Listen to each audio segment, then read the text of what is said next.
Shalom, bien-aimé. J'aimerais un peu parler avec vous, avec toi qui va voir cette vidéo. Et pourquoi est-ce juste, c'est une chose que j'ai médité toujours.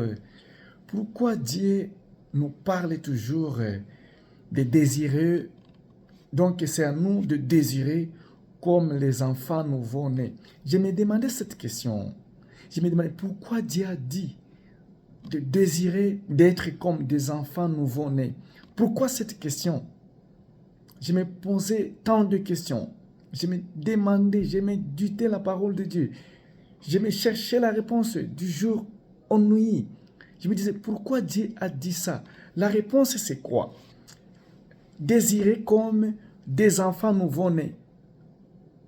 On peut le lire, on peut le méditer ensemble. Et vous allez vous rendre compte que Dieu a totalement raison, comme il est toujours notre Père Céleste. Donc, Dieu a vu que un enfant, donc Dieu a vu que dans un enfant, le caractère d'un enfant, si un chrétien essaye, ou le chrétien, si le chrétien essaye de faire quoi? De chercher à avoir des caractères comme un enfant, vraiment, ça sera bon et ça sera bon pour sa vie et pour autre chose. Pourquoi toujours un enfant? Pourquoi Dieu a dit toujours un enfant? Ayez, on peut le lire ensemble, le méditer ensemble. C'est dans Pierre chapitre 2 et verset 2. Et je vais un peu descendre pour la meilleure compréhension. Lisons ensemble et méditez-les ensemble. Désirez comme des enfants nouveau-nés. Pourquoi Dieu a dit nous de désirer d'être ou comme des enfants nouveau-nés? Pourquoi Dieu il a insisté là-bas? Pourquoi Dieu a insisté là-bas? Des enfants nouveau-nés. Donc, et puis il a dit, ces enfants-là nouveau-nés qui cherchent quoi? Qui cherchent le lait spirituel. Écoutez bien, bien-aimés. Écoutez bien, soyez attentifs. Qui cherchent le lait spirituel et pire, le lait spirituel est pire, en fait que par lui, vous croisiez pour les salis. Donc, Dieu a vu que les enfants, premièrement, cherchent toujours des bonnes choses. C'est ça. Donc, les enfants cherchent toujours des bonnes choses. Parce que quand tu vois là-bas, désirer comme des enfants nouveau-nés. Oui, nous savons tous le caractère d'un enfant nouveau. Oui, nous connaissons tous. À tout moment, il est sur le lait de sa maman. À tout moment, il est sur le lait de sa maman à tout moment. Donc, Dieu a vu que lorsque nous aussi, nous les enfants de Dieu, lorsque nous nous approchons à tout moment pour le lait spirituel, et quand nous voyons le lait spirituel, nous voyons la parole de Dieu. C'est ça le lait spirituel. Quand moi je vois le lait spirituel qui est dit là-bas, je vois directement la parole de Dieu. Et quand je vois la parole de Dieu, je vois la Bible.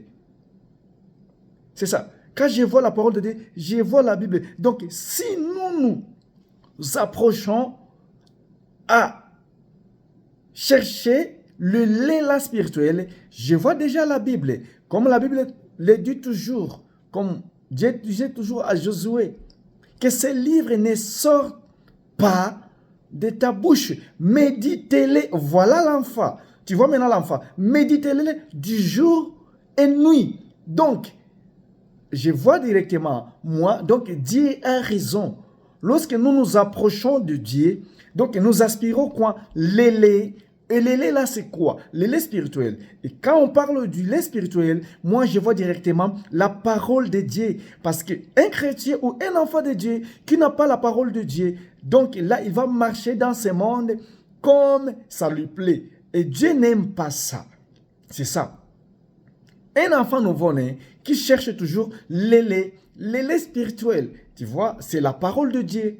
C'est ça le lait spirituel. Et vous voyez, nos mamans, lorsque, oui, on était enfant avec nos mamans. Et quand je vois moi nos mamans, la façon dont nos mamans nous donnaient ce lait-là, directement, moi, je vois la façon dont un bébé, lorsqu'une maman est en train d'allaiter un bébé, je vois directement, c'est ce que Dieu cherche, que nous, ces enfants, nous croisions les salis. Si nous voulons croiser ou nous croisions ces salis-là, il faut s'approcher toujours.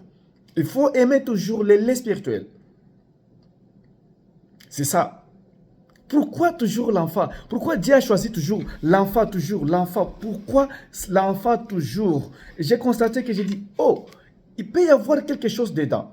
Et bien sûr, oui, il y en a cette chose-là, que Dieu cherche que nous, ces enfants, nous aspirons à ça.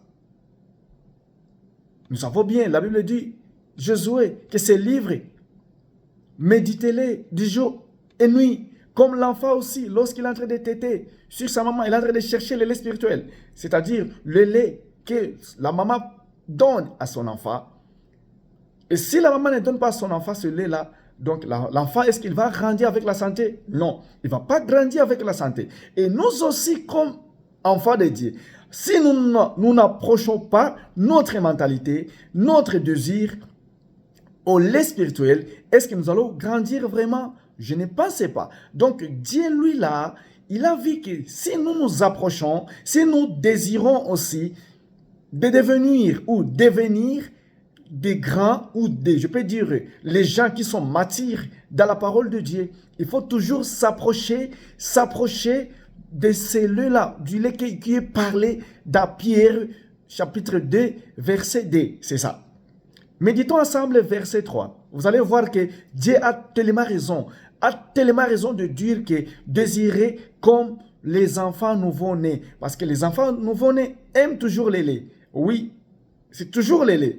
Et quand moi je vois ces laits-là, je vois la parole de Dieu, la parole puissante de Dieu, la parole vivante de Dieu, qui fait quoi? Qui restaure nos âmes, qui restaure notre âme. C'est ça le lait qui est dit là-bas. Ne pensez pas que c'est le lait que nous voyons, mais c'est le lait spirituel qui est dit là-bas. Et quand je vois le lait spirituel, je vois la parole de Dieu qui est vivante, qui restaure notre vie. Exactement, oui. Méditons ensemble verset 3. Qu'est-ce que le verset 3 nous parle?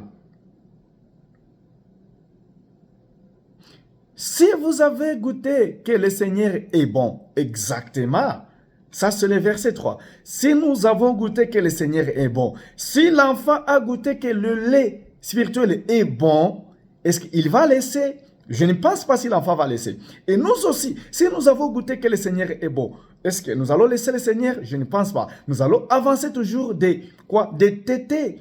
Oui, de continuer toujours à boire le lait là, des tétés, le lait là. De les boire convenablement. Parce que nous avons goûté que le lait est bon. Et si nous voyons le lait là-bas, le lait là, nous voyons c'est la parole de Dieu. Si vous avez goûté que le Seigneur est bon, ça c'est le verset 3. Qu'est-ce que tu vas faire? Si tu as goûté que le Seigneur est bon, c'est à toi maintenant de voir. Tu as goûté que le Seigneur est bon. Qu'est-ce que tu vas faire? N'est-ce pas, c'est d'avancer avec le Seigneur? Oui, c'est d'avancer parce que dans le livre des Éphésiens, nous parle de connaître le Seigneur, qui est Jésus-Christ. Sa hauteur, la hauteur du Seigneur. La hauteur est autre chose. Donc, ce n'est pas tout, la hauteur, la grandeur de Dieu. Il faut savoir, il faut connaître, envier de connaître la hauteur. La largeur est toujours dans Éphésiens. Donc, Dieu a besoin que nous connaissions, donc nous lui connaissons jusqu'à ce que personne ne viendra te tromper ou parler de choses qui n'ont pas la fondation. C'est ça. Donc, Dieu a besoin. Dieu veut que nous puissions lui connaître, approfondir, en hauteur. Donc, sa largeur aussi. C'est ça, Éphésiens nous parle. C'est ça le verset 3. Si tu as goûté, si j'ai goûté, si nous aussi nous avons goûté que le Seigneur est bon, qu'est-ce que nous allons faire? Après avoir goûté que le Seigneur est bon, qu'est-ce que nous allons faire? N'est-ce pas? C'est d'avancer avec lui, d'avancer jusqu'à la fin avec notre Seigneur Jésus-Christ. C'est ça le verset 3. Là, donc, j'étais en train d'expliquer le verset 3. Je le répète encore pour la meilleure compréhension. Si vous avez goûté que le Seigneur est bon, si nous avons goûté, toi et moi qui va voir la vidéo, si tu as goûté que le Seigneur est bon, qu'est-ce que tu vas faire? Qu'est-ce que tu vas faire? Moi, je pense que c'est de marcher avec lui parce qu'il est bon. Oui, Jésus est bon, le Seigneur est bon. Là, je serai déjà fidèle. Exactement, je serai tellement fidèle parce que le Seigneur est bon. Je vais toujours m'approcher de lui, je vais lui ressembler. N'oublie pas, nous lui ressemblons toujours. Dans Genèse, Dieu a créé l'homme, il a créé l'homme à son image et il a donné l'homme. Donc, ce n'est pas toujours l'image de Dieu. Ce n'est pas toujours l'image de Dieu, ça n'a pas fini. Et sa ressemblance. Oui, sa ressemblance. Donc, nous avons l'image de Dieu. Alors, Dieu, son objectif est que l'homme fait quoi? Reflète cette image-là dans le monde. C'est ça le purpose, ou c'est ça les besoins, je peux dire l'objectif de Dieu, que l'homme reflète sa ressemblance dans le monde, l'homme reflète son image dans le monde, parce que, n'oublie pas, nous sommes la lumière de ce monde. Donc, il est là, nous avons goûté que le Seigneur est bon. C'est à nous maintenant de refléter cette beauté-là de l'Éternel, parce qu'il est bon. Refléter sa beauté. Ça ne demande rien, mais c'est à toi maintenant, de la façon d'agir, changer notre attitude. C'est ça, refléter la beauté de Dieu. Changer notre attitude, c'est ça. Quelle attitude que tu as devant un obstacle?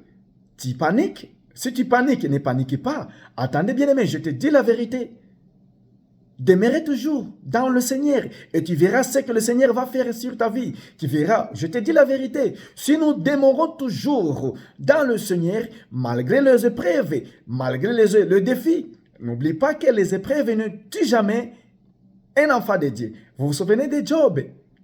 Job, il a eu les épreuves, il a eu ses épreuves, mais il était toujours en vie parce qu'il avait confiance à Dieu. Il avait tellement confiance à Dieu. Bien-aimé, malgré tout ce qui se passe, malgré tout ce que tu vois, bien-aimé, continue toujours, avancez toujours, car Dieu a un bon projet pour ta vie. Il a un bon projet pour ta vie. Il a un bon plan pour ta vie. Vous vous souvenez de Joseph aussi? Malgré ses frères et tout ce que ses frères avaient fait, mais l'Esprit de Dieu était toujours avec Joseph. La Bible me dit, même dans la prison, l'Esprit de Dieu, la main de Dieu était toujours avec Joseph. C'est pour dire que, bien aimé, les épreuves ne tuent jamais un enfant de Dieu, mais plutôt les épreuves, ça fait quoi? Ça fait grandir la foi d'un enfant de Dieu. Bien aimé, il n'y a pas un enfant de Dieu sans l'épreuve. Il n'y en a pas. Il n'y a pas quelqu'un que Dieu a un plat avec sans épreuve. Il n'y en a pas. Si tu vois que ta vie est difficile, bien aimé, sache qu'il y a un bon plat que Dieu est en train de préparer pour ta vie. C'est ça, il y a un bon plat que Dieu est en train de préparer pour ta vie. C'est pour cela qu'il a dû aspirer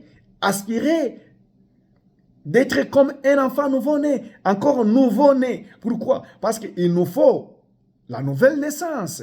Pourquoi la nouvelle naissance? Parce qu'avec cette nouvelle naissance, ça va grandir notre foi. Et quand ça va grandir notre foi, il y a l'Esprit de Dieu qui est là, qui va toujours nous parler, nous communiquer les choses en esprit. Vous vous souvenez bien, sans l'Esprit de Dieu, nous ne sommes rien dans cette terre. Sans l'Esprit de Dieu, nous sommes foutus dans ce monde. C'est l'Esprit de Dieu qui fait quoi? Qui fait grandir notre foi, bien-aimé. C'est pour cela que Dieu nous oblige d'aspirer, d'être comme un enfant nouveau-né. C'est ça, parce que nous avons déjà goûté que le Seigneur est bon. Et lorsque nous goûtons que le Seigneur est bon, le Seigneur, il est là pour nous, comme Emmanuel. Dieu est avec nous. C'est ça la parole de Dieu. Et n'oublie pas, un enfant nouveau-né, il cherche toujours là où il y a son groupe d'enfants. Pourquoi? Parce que quand il va voir le groupe de ses enfants, ou son groupe, comme lui, il est là, il va faire quoi? Il va s'approcher. Quand il va s'approcher, c'est maintenant, il va faire quoi? Il va impacter les autres. Parce que c'est son groupe, et oui, il va impacter les autres avec ses émotions. Vous savez bien, les enfants nouveau-nés, ils ont des émotions. Ils aiment aussi. Les gens, exactement. Donc, un enfant nouveau-né à l'amour. À l'amour. C'est ce que Dieu nous recommande. Nous, toi qui vas voir la vidéo, moi aussi. Donc, Dieu nous recommande ça. C'est ça. C'est ça ce que Dieu nous recommande. Soyez bénis, peuple de Dieu. Que Dieu vous bénisse. C'est toi qui vas voir la vidéo. Que Dieu vous bénisse.